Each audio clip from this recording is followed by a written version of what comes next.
উদ্দেশ্যে এবং আমাকে এত সুন্দর করে বারবার বলছিল, তো আমার কাছে মনে হয়েছে যে তাদের পার্ট হিসেবে আজকে অনুষ্ঠানটা আমার তাদের সম্মান হিসেবে প্যাটার্ন করা উচিত।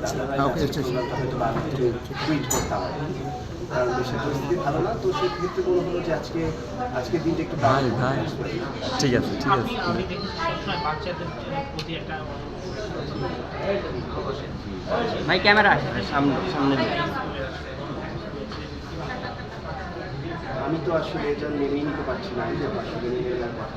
আর যেসব বাবা মার সন্তানরা গেছে শুধু সে বাবা মারাই বলছে, এবং এই সন্তানগুলো চলে গেছে আল্লাহর কাছে, সেটা থেকে আছে কষ্ট। আর যারা বলছে গেছে, আমি ওদের জন্য বেশি বেশি বেশি দুঃখ পাচ্ছি, কষ্ট পাচ্ছি। কারণ ওরা কীভাবে কেউ সার্ভাইভ করবে, ওদের যে অংশগুলো পুড়ে গেছে বা যেভাবে করে ওরা ঝলসে গেছে, ওরা কীভাবে করে কতদিনে সুস্থ হবে, এরা ফাইনালি ওরা সার্ভাইভ করে বাঁচবে কিনা, বা বাঁচার পর ওরা আবার কবে লেখাপড়া শুরু করবে, কবে করে ওদের পুরো ক্যারিয়ারটাই কিন্তু অনিশ্চিত হয়ে গেছে। সো